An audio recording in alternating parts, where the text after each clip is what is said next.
What up, everybody? Welcome back to another episode with Ski and Veno. We did say we would be back on Friday, but you said, you know what? Screw it. We'll come back on Thursday.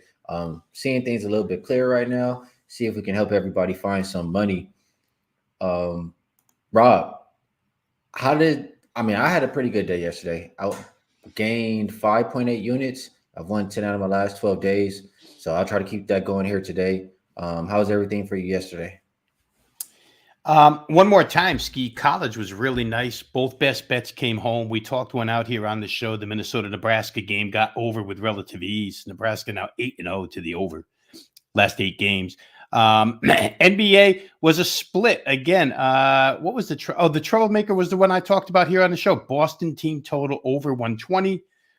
They show up in the fourth quarter with a 21-point fourth quarter, kept them to 115. And when you're rolling with 4 plays a night, one of them's a deal breaker. Either you're going to split or you're going to do nicely. And Boston was the one. So NBA, about 50-50, but college basketball, like I say, one more time right now, currently, and totals are kind of my thing, but in college basketball, number one in CBB totals over at Wager Talk. So it's been rolling pretty good. Good work there, and I've been doing well with the totals on the NBA side. So see if we can knock these totals down today. Let's start in the NBA, Rob, like we always do. We'll go rotation order. We only have 6 games. We should be able to get through those in the time that we have today. We'll start with 563, 564. That is Utah and Orlando. This game opened Magic -3. They are a 3 or 3.5 point favorite. Total open 232. And we've seen it increase as high as 234.5. So some money or some people liking the over there. Injury report, Schofield, game time decision, but likely to play. Wendell Carter Jr. is listed as out for this matchup. For Utah, Jordan Clarkson, game time decision. Kessler, game time decision. Sexton is out. So maybe if Kessler doesn't play, I would look towards Laurie double or Laurie rebounds or something like that. But I don't feel too strong about this game. Um, how do you feel, Rob? This is the one game out of all of them that I don't like. The rest of them I have pretty good opinions, but nothing too strong here. You like anything in Utah and Orlando? Well, here's what I see, Ski, is that Orlando's asset, aside from having a lot of young depth on that team, really is their interior size, right? And we see 2 of those guys down. Wendell Carter Jr., as you mentioned, not involved in this game, and Jonathan Isaac a couple days ago out for the season, taking away 2 of their bigs. And they had to switch to Mo Wagner as their starting center. So they play Milwaukee the other day. The game goes 134-123. And I'm thinking to myself, well, there goes all Orlando's interior defense, because when you look at their starting lineup, they're not big anymore. They're little. And so I don't know if the 134-123 is a product of them just not being able to stop Milwaukee's offense. But that being said, Ski, Giannis and Drew Holiday didn't play in that game, and they got to 134, which leads me to believe that this could be a real high-scoring game. And you take Walker Kessler away from the rim on the other side, and all of a sudden you have nobody stopping anybody at the rim. I'm just a little afraid of the number because it's Orlando, right? This number's in the mid-230s. Not so sure I want to play it over, but I think the indicators, the signals are pointing towards maybe this being a points-oriented contest. I thought the game came too high. If it had come, 227, somewhere in that area, I'd have been a lot more comfortable playing over here. Yeah, well, pace of play post All-Star definitely favors the over. I have them number 4 and number 7. If I'm going to be playing over, I want to make sure Jordan Clarkson is in for sure. And I guess I would just trust it there, but this game's not going to be in my pocket. Other thing I see is Utah's 21-11 to the over on the road. Magic are 18-14 to the over at home. So just a lean from me. Rob also gave you his looks on this game, and we'll keep it moving. Next one up, we have 565, 568, Charlotte and Detroit. This game opened Charlotte -2.5. They're now a 4-point favorite. Total open 226, and I see it as low as 224.5. Injury report for Charlotte, I see this is Cody Martin out For Detroit, Jalen Duren, game time but likely to play. Killian Hayes, same deal. They will be without Bogdanovich, Alec Burks, Diallo, and Stewart. So when I was looking at this game, Rob, this was one I kind of automatically knew I was going to play. Hornets have been they've been terrible ever since LaMelo has went down. They were winning and covering. I think they won and covered 4 or 5 games in a row right before he went down. But he's everything for that offense. Whether it's points, assists, I think he even leads the team in rebounds. So I'm already looking, to fade them or fade the Hornets offense in those games. Then you look at Detroit without their leading scorer. I mean, 3 of their top 4 scorers. Cade has been out for a while, but Bogdanovich, he's the leading scorer, and Alec Burks can put the ball in the basket as well. So just putting all of that together, I mean, this is the worst and second worst offensive rated teams post All-Star for the whole season. Both teams bottom 10 shooting a three, with the Hornets being the second worst. I just look at all this. I look at the last 2 weeks. They're combined 12-2 to the under. Those games combining to average 214.3. It just seems like it came out too high here. I saw a 227 as the first open number at Bet Online, and that's what I grabbed. But I still would play it at 225 or 224.5 to the under. Do you agree, Rob? Yeah, and there's a couple of reasons, at least in my world, to the way I look at it. There's a couple of reasons to look at under here, Ski. First off, everything you mentioned about these teams and their the state of their current offensive production, and it all went out the window the other night, right? Charlotte actually beats New York in New York after trailing at halftime, and the Hornets come up with 112 for the game and beat the Knicks, stop that 9-game winning streak. And then on the other hand, the Pistons. We were on the NBA tip-off show the other night. We did That's My Dog segment. And I looked at that list and I was like, man, could I pass on all of these dogs? But I wound up on Pistons plus 10 just because. And they go out and score 117 points with nobody on offense against the Wizards. It was crazy. So, again, you've known me long enough. I like bounce backs. And generally, I'm talking about bouncing back from a lousy performance to being good. Good teams that go bad and then come back. In this case, I feel like it was 2 bad offenses that showed up the other night, and maybe we get back to what they do best, which is not score at this point in time. I think if you add into the mix for under, Ski, the fact that Jalen Duren probably plays here, and now you have Mark Williams on one rim and Jalen Duren at the other end. Both of these guys have been really good at rebounding and protecting the rim, so that's another reason to like total under here. I'm not sure which team wants to win, to tell you the truth. It's a matchup of 2 teams in the draft lottery. So maybe the fourth quarter goes dry because neither one wants to get there. Charlotte's got more scorers, more capable guys, Gordon Hayward, Kelly Oubre. But I think probably you want to look at under here because the other night seems to be more of a mirage than reality. And I think we get back to reality here in this one. All right, so we line up here, and I would agree. Maybe look towards Mark Williams rebounds. Can't talk you off of that. Jalen Duren as well. Gundon Atticus says Jaden Ivey double at plus 950. Yeah, and Ivy over his 6.5 assists. Yeah, I definitely would look towards that. I mean, he's the one person who's going to do anything to create offense for this team. I mean, the pick and roll is going to open up everything for the bigs, and he's quick enough, shifty enough to get past this guy and get to the basket and score. So I can't talk you off that Ivy double or the assist prop. Both of those look like pretty solid plays. Saturated is asking about Detroit team total under. I would take either team total under tonight. I think they both struggle to score. Daniel says Hornets team locked into the 4th worst record. They're not good. We already cashed the Hornets win total under for the season. So I'm happy with that. Let's keep going here. 567, 568. We have Houston and Indiana. This game opened Indiana -9. They're now 9.5 or 10-point favorite. There's a 9 out there still, actually, a couple 9s. So make sure you line shot depending on what side you like. Total open 236.5. We now see between 236 and 236.5. Injury report. KPJ out for the Rockets. Neesmith is game time decision for these Pacers. My first thought was to play this game over the total, and really it was because neither team is good defensively, right? Post All Star, they're both bottom five in that regard, and both teams are bottom five defending the three on the season. So just looking at that, and just looking at how Indiana's games mostly have been played lately, last 2 weeks their games are combined to average 250 points. I don't want to be playing an under in a game, and a team is giving it up like that and scoring like that as well. So I know Houston is capable of giving up a lot of points on certain nights when they play bad defenses. They can score too. So I was thinking over. As some people that I trust and respect tell me that they like the under for some other reasons.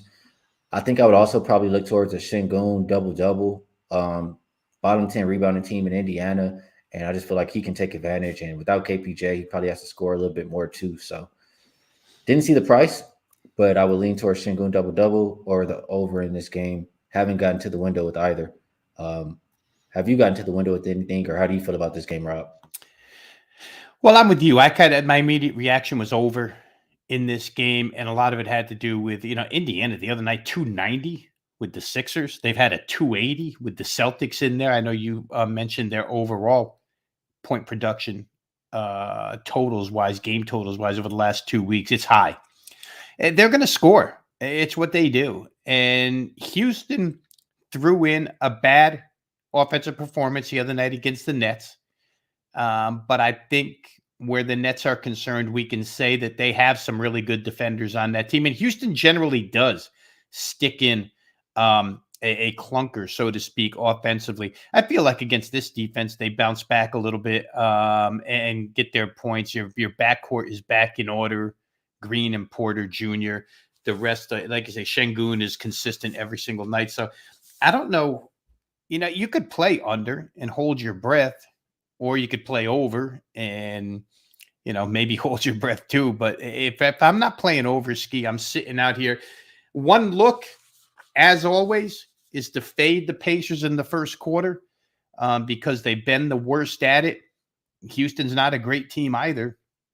And Indiana, certainly with a little more to play for at this point in time, they're still in contention for that number 10 play-in seed, only 2 games behind the Wizards. So I think you get a little more determination out of the Pacers. But if I'm involved, Ski, and I'm not, it's in some form of over, maybe Pacers team total over, because I don't know how Houston stops them from scoring. Halliburton was tremendous the other night again.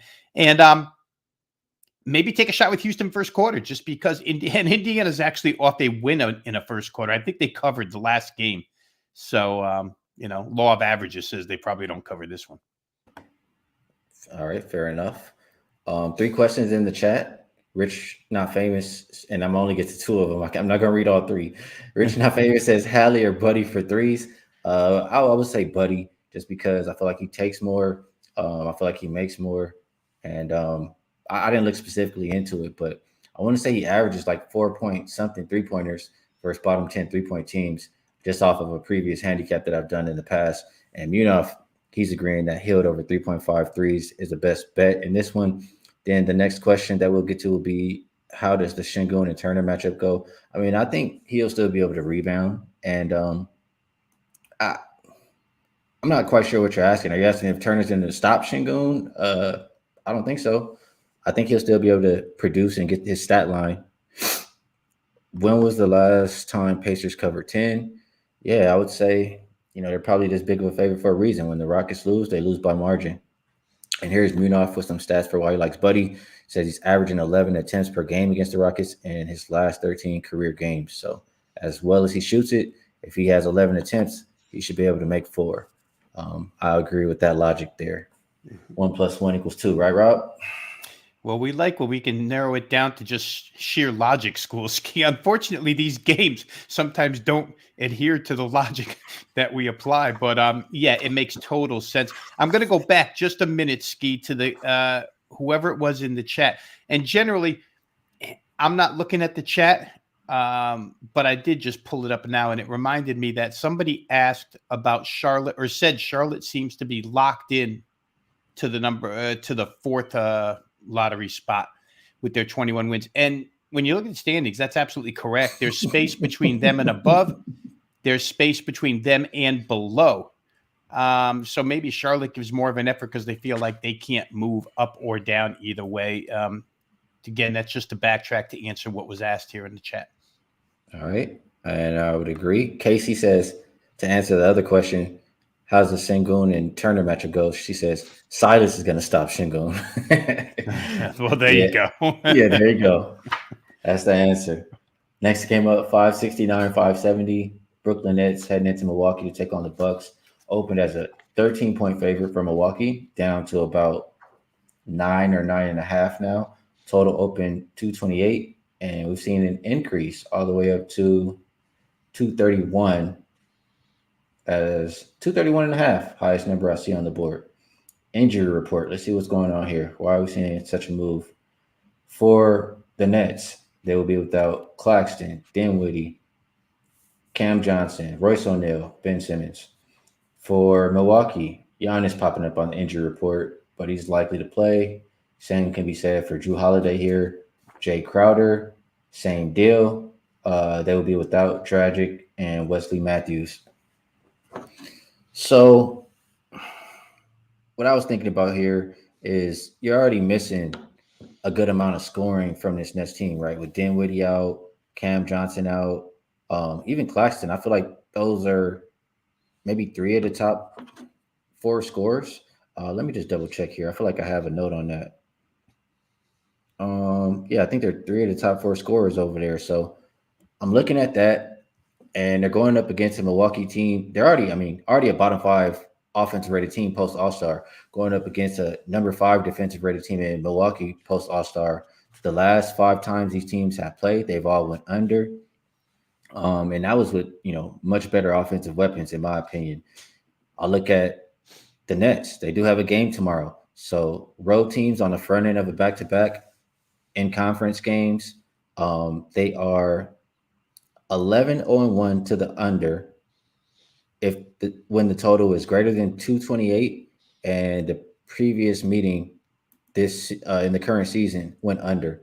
So that's an 11-1 angle that goes back to November of this season, and I think that's the only way I could play this game between the Bucks and the Nets. So under for me, Rob. I know the Nets have stayed under 5 of their last 7.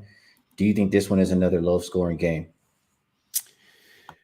Well, it would be your initial inclination, right?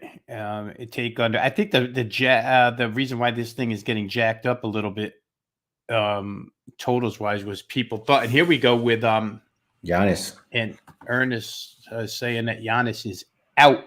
Yeah. But I think earlier today, when this line pushed, folks thought he was going to play.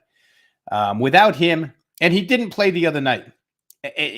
We've gone through this for years, Ski. Giannis didn't play the other night. Drew Holiday didn't play the other night. They scored 134. So that just means Middleton takes over, Connaughton takes over. A bunch of threes get shot. If you look at the Nets starting lineup tonight, Seth Curry, 3-point shooter. Joe Harris, 3-point shooter. Dorian Finney-Smith, 3-point shooter. Mikal Bridges, I guess, all-around scorer. And their center is Nerlens Noel. But what scares me is that Cam Thomas is going to get a bunch of minutes tonight. And every time Cam Thomas plays, he goes off for 40. And against the Milwaukee lineup that, would be without Giannis here, they're a little less defensively. I kind of like the Milwaukee team total in this just because even when he doesn't play, like I mentioned earlier, they still score, but they priced it too high. It's up over 120.5. I think it's at 121.5 or in that vicinity. That's just too high for me. So I'm going to sit it out. I could not argue anybody playing under here because if these threes don't fall, I don't know how the Nets are going to score. Honest to goodness. They don't have anybody in that starting lineup other than Bridges that attacks the rim. Nobody. Curry floats outside, shoots threes. Harris floats outside, shoots threes. Finney-Smith floats outside, shoots threes. There's nobody there, and your center can't score. So the Nets' burden is on the shoulders of Bridges and Cam Thomas, probably enough to make you want to play under. I could see it. Yeah, and to what you said about the 3-point, I thought about that, but you're going up against a number 2 3-point defense on the season. I think they'll be just fine defending that. And everybody's right. Giannis is listed as out. Should have hit the refresh button one more time. And I disagree, Rob. They maybe scored in that last game, but Under is 8-3 so far this season when Giannis doesn't play. So I still like my play quite a bit here, and that one is one that's in my pocket. Last words before we move to the next game, Rob. Anything else, or you're all right? No, I'm good. Like I say, I thought about Milwaukee team total over. I backed off. So we're rooting for under around these parts, Ski. We're rooting for under. And Rob doesn't like too many unders, so that says something right there. I like that you like that one with me.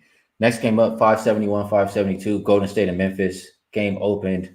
Golden State -1.5. They're now a 2.5 point favorite pretty much across the board. Total open 235.5. We haven't seen any movement.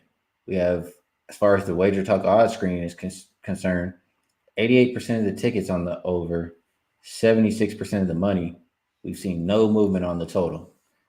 So if you know what that means, you know what that means. Injury report. We're going Golden State with Iggy game time decision as well as Kuminga, but they're both likely to play. Same can be said for Looney. They will be without Gary Payton. They will be without Andrew Wiggins. For Memphis, Steven Adams, I think I saw a report where he's going to be missing the remainder of the year, and they'll still be without John Morant. So how I was thinking about this game, and that's my fault for you guys in the comments. I don't want them to go too far. I'll get right back to this game, but I did want to mention Josh had a good point here with the Bobby double-double, and Wayne thinks Bridges is the guy to play on. So maybe take a look at those props for the last game. How I feel about this Golden State and Memphis game is, one, it's two teams that hate each other, right? I mean, you see Draymond, you see Dylan Brooks with a little back and forth lately. You can tell if you watch these teams play enough, you know they don't like each other. And just with the things they've been saying lately, and the thing I just saw from Draymond, I know it's going to be a chippy game. I know this game is important for both teams. Golden State is in the 5th spot as they stand right now, but seeds 5 through 8 are separated by like half of a game. So they need to still make pushes and win some of these games. For the Grizzlies, they've been knocked out of the 2nd seed. They're now in 3rd. And if they want to stop the bleeding, they're going to have to put some effort in here tonight. I look at both of these teams post All-Star. They're top 5 defensive rated teams. And I just feel like it's going to be a playoff atmosphere type of game. I look at, John Morant is out, but Memphis, they've been kind of struggling offensively for a while. I think 16 of their last 20 games have stayed under the total. So it's not only him. I know he's their leading scorer, but I always talk about things Steven Adams does to help this team offensively, whether it's set screens, create extra opportunities with offensive rebounds, or things of that nature. So I think they play towards unders. Golden State also has been under 7 of their last 8 games. So I think this one is also going to be lower scoring. I look at the last 2 weeks, they're combined 13-2 to the under. Their games combined in an average 222.7 points. And I get a lot of that was without Steph Curry. But, I mean, how much is Steph Curry worth to the total? You know what I'm saying? I give him 9 points. You add 9 points to 222. You're still at 231, which is a little bit of wiggle room from the 235.5 that we're looking at tonight. So I think this is an under game. That's the way that I played it. Do you agree, Rob? And, in my notes, Ski, what I have written is just let Ski talk about this game, because I figured this would be one that you would love to talk about. The off the court stuff that goes on between these two is kind of ridiculous at this point in time. The Dylan Brooks, Draymond thing, but somebody stop it, please. Draymond walking off the floor the other night, seems to me that the hatred for Jordan Poole hasn't ended with when he punched him in the head to start the season. Still don't like the guy. There's a lot going on here, but from a Golden State perspective, they still couldn't win on the road the other night, right? They go to OKC, they give up over 130 points, and you wonder why with this team, and I don't have the answer, and I don't think their head coach has the answer, why they can show so much improvement on that end. Uh-oh, I see that. Why they can play so well at home.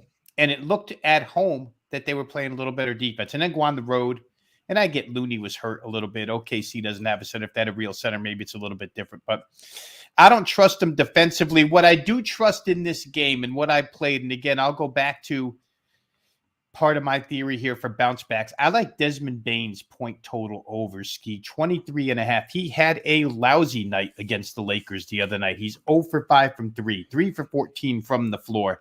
Only put up 7 points. And he's one of the guys that they have to have score points if they're going to be involved in winning any game. So I think Desmond Bane probably has a pretty good bounce back here. Reason why, and maybe I looked at points and assists, but to me, when Trey Jones is in there, he plays really, really well as the point for them. So I would just look at points, and I would say this, that the Lakers, when LeBron and D'Angelo Russell aren't in there, and when it's only AD, they seem to play more of a defensive-oriented tempo. Golden State's not going to play that tempo. Golden State's still going to run.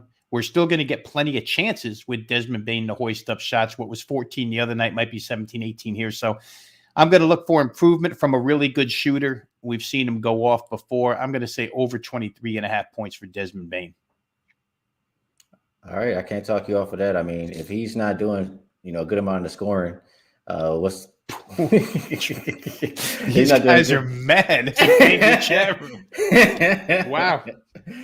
Yeah, if he's not doing the scoring, Memphis gonna get blown out here. Chat room going wild today. A little bit wild in there. Let's see. It was some good comments though. I saw somebody say, I think it was Josh. Let me scroll back up here. He said Draymond over. I think he's saying rebounds. He said Grizzlies allowed the 6 most boards to power forwards. He had 13 in each of their 2 previous matchups. Munaf likes the Grizzlies in the first quarter. Wayne says Draymond triple-double or ejection. Only 2 options. I would agree. I would absolutely agree. Rich Not Famous says Tyus Jones points. I like the way he's playing, and I'm not sure what the number is, but I think that's a solid look right there as well. Says Warriors should be gulagged if they give up 110 to his Grizzlies team. Yeah, not a whole lot of scoring over there. They should be able to hold them down tonight. Daniel says playoff revenge too for the Grizzlies. Saturated Israeli talk college basketball. Restore says he has the Warriors tonight. And Isaac, not a Jordan Poole fan, says pull his ass. So a lot of different opinions here. People like this game. KC is a big Warriors fan. She's saying maybe Draymond is going to show up since he was talking a big talk and actually play some defense tonight. Let's see. A lot of stuff in this game. And they say pull ball out if he sees a baddie. Yeah, we know how that goes. So a lot of good stuff on that one. We have one more game to get to today. Let's try to get, or at least in the NBA, before we see if we have time for some college. So NBA. Sorry, I was getting a message down there on Skype.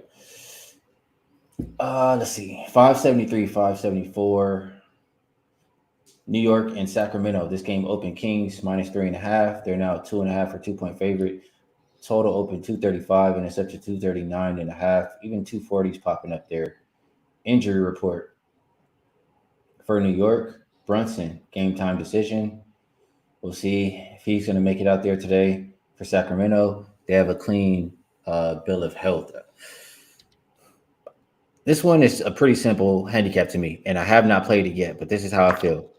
If you like the Knicks, you bet them in the first half. They've been good all year long. You get in and get out, and let the rest of the game fall how it may. Other than that, I feel like both of these teams have been really good offensively. Knicks averaging over 120 points per game last 2 weeks. Kings, over 130, and they're giving up close to 130. Wish I had my sheet here, but I want to say the Kings are the worst defensive rated team in the league post All-Star. They are 21-11 to the over at home. I can't help but think this is going to have a lot of points in this game, Rob. I think it's going up for good reason. It's either the over or Knicks first half. Do you like either one of those? Yeah, and let me just, I'm going to backtrack just a hair bit here because I wanted to mention the fact that I actually, in that Golden State Memphis game this morning, I looked up the referee assignments just to see who would be assigned to trying to handle what could be a mess in that game. And it's Zach Zarba. And Zach Zarba generally is pretty down the middle official, gets a lot of top assignments. So I would say that maybe, cooler heads might prevail there. You can't rile Zach Zarba up the way you can rile up some of these other lead officials. And real quick, for me, getting Trey Jones and Tyus Jones mixed up previously, that's, I do get those guys mixed up a little bit. But Tyus Jones been good for the Memphis Grizzlies. I want Jalen Brunson in this game. I really do. But that being said, you and I were on yesterday, and we were talking about how miserable the New Orleans offense is based on the fact that they could only score 108 against the Kings. The Kings don't hold anybody to 108. Now, you've been on this week with Jay. I was on with Jay Money Monday when the Kings were playing, and Jay's like, he was saying that he watched post-game interviews of the Kings recently, and they're all talking about what they're working on is defense. And I get it. I thought that way back 25 games into the season. Mike Brown is preaching defense and they're playing. It hasn't taken hold, and I don't know that it takes. That 108 the other night is an outlier. To me, it's an outlier. And the Knicks only scoring 105 against Charlotte the other night. Again, another outlier. How do you score 120 in regulation against the Celtics without Brunson and then only score 105 against Charlotte without Brunson? It makes no sense, except the Knicks probably took that game a little lightly. They had like 66 and a half in that one. So, again, with bounce back in mind, I think Sacramento's defense comes back to earth and doesn't hold the Knicks down. I think the Knicks offense comes back to earth and scores on the Kings' lousy defense. Makes it a pretty good back and forth. Automatically, I will play Knicks first half in this game. Sacramento's not the fastest starting team. Sacramento's been a better second half team than first half. So Knicks first half could shape up really well here. Again, even in a loss the other night, they still won the first half with 66 points without Brunson. So I'm going to be there, and I would love to be on over because for myself, Ski, I try to keep little baselines for how high the price of a total can be before I'll back off. And with the Kings, I have written down in my notes 244. At 244, I back off a little bit on the Kings. But here we're only looking at 239. So I could get there with a full game over. But I do like Knicks first half. And YBB agrees with you here. He says Kings are 27-4 to the over in revenge games, coming off a home game that stayed under the total. Says 249 is more accurate of a total. Mm-hmm. So you say 244, he says 249. We're looking at 239 and a half, maybe 240 as the current numbers on the board. So still maybe a little bit of value there to the over. And I agree with Rob. If it ain't broke, don't fix it. You got to look Knicks first half or stay out the way. Wayne says, Jay mentioned this earlier. Kings are 4-14 against the spread on 2 days rest. Wow. That's interesting. Interesting stat for sure. Let's see here. Knicks on a 4-game road winning streak, and they're getting points, and everyone is betting the Knicks. I don't know. Seems fishy. I mean, the Knicks are an underdog because the Brunson's health, in my opinion. If Brunson is in, it might be a little bit of a different story here. So we shall see. But as it stands right now, either the over, I think is my lean. Rob, a little bit more towards Knicks first half. Can't talk you off of taking either one.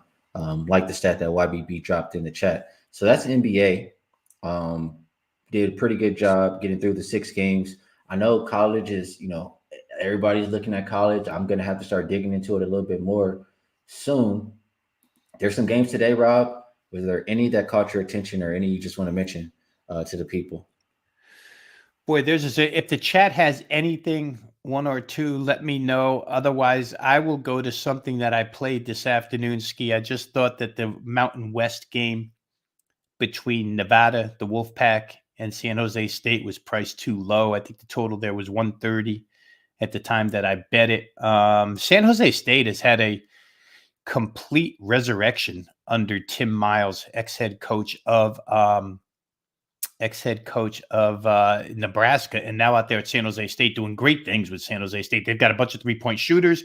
Nevada under Steve Alford, very nice offense. Again, I just thought 130 was priced too low, so I looked in that direction. I'm seeing here any thoughts on KU with Bill Self hospitalized. In KU, to tell you the truth, I think is a team that can run itself. But I'll say this, and kind of a pun there, right? Itself.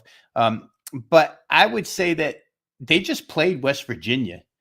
And West Virginia played them right to the wire. And I don't really want to be against Bob Huggins in this situation, another Hall of Fame head coach. And West Virginia has plenty of offensive capability here. I think this game may go over, Ski. The total was 148.5, 149, kind of right on that borderline where you want to bet it or not bet it. But I do think West Virginia is probably a good look. In these conference tournaments, you have to go through and be selective with the favorites that you play. I would always prefer to play a favorite that I think is in a good price range, but these conference tournaments take on a lot of upsets because everybody is going to give you an intense 40 minutes. Maybe West Virginia there, maybe over there. I'm looking at saturated. Will PSU beat my Illini for a third time? Man, if they do, they should kick Brad Underwood's ass out the door if they do. I mean, that guy comes there, and he's a really good head coach. Back to the Stephen F. Austin days, through Oklahoma State, and then to Illinois. For whatever reason, this batch of transfers, which it's almost like Big 12, Midwest here, with the Texas Tech kid and Michael Mayer from Baylor, they're the more talented team. I would think Illinois wins. I'm afraid of it, to tell you the truth. Saturated. I would think Illinois wins, though. I really do. I didn't play it, but I would think Brad Underwood and Illinois wins that game. Chris Clark, okay. Yeah, if you have an opinion. Yeah, they see you dropping this knowledge, Rob. They're trying to milk it. Let them fire. I like this game over, to tell you the truth. I don't think Arkansas is priced correctly in the market yet with the return of Nick Smith. I had him over with Kentucky the other day. I think the number was 140, 141, and it went sailing over. Kentucky did that without a point guard. Arkansas is a little bit of a different team this year. Generally speaking, when you think of Arkansas, you think of 94 feet of defense and constant harassment, and they don't allow the other team to score. They're not as good on the defensive end this year. They're still a pressured team. They're just not as good on the offensive end. The problem you'll run into here, and the reason why I have to, make a list, pros and cons, is that Auburn doesn't shoot the ball well. Auburn's played back-to-back overs last two games. Looks like Bruce Pearl's getting something out of the offense. I think this game is just a little too light where the total's concerned. I didn't play it heavy. I got it for a couple of bucks, but I think over might be the right way. And I think you'll find that Arkansas, with the offensive improvement, now that they got their, star scorer back for the last 7-8 games, going to just pick up. So I like the over a little bit in that game. Not something that I bet heavy, but something that I do have. Great stuff, Rob. You're able to answer all the questions that were thrown to you in the chat, along with some of your own opinions on the games. And we appreciate you bringing that to the show, because I would not be able to do it. UCLA plays today. Who they have? I didn't even look at the college slate today. I think they have Colorado. Let me go back real quick, Ski. There's so many games. They have They have Colorado at noon Pacific at T-Mobile Arena. You can make your way right over there. Yeah, too bad I have another show I got to do, a couple shows I got to do. But I'll try to watch it on the screen over here while I'm doing them. And does Houston play today at all, by chance? No, they play tomorrow because they drew a bye. Okay. Yeah, I always try to look towards Houston first half. So I'll try to handicap that game, see if we share something for that on the Friday show. But I think we did a really good job today, Rob. Saturated, saying thank you for your opinions. Everybody else, Rec says show's underrated. Hit the like. I appreciate that, Rec. And if you guys are enjoying the show, it does help us out if you can hit the like button or subscribe. We appreciate you guys. Coming up on that time, Rob, we've been on here for a little bit. Is there anything you would like to promote? And is there a game that we talked about that you maybe like more than the others?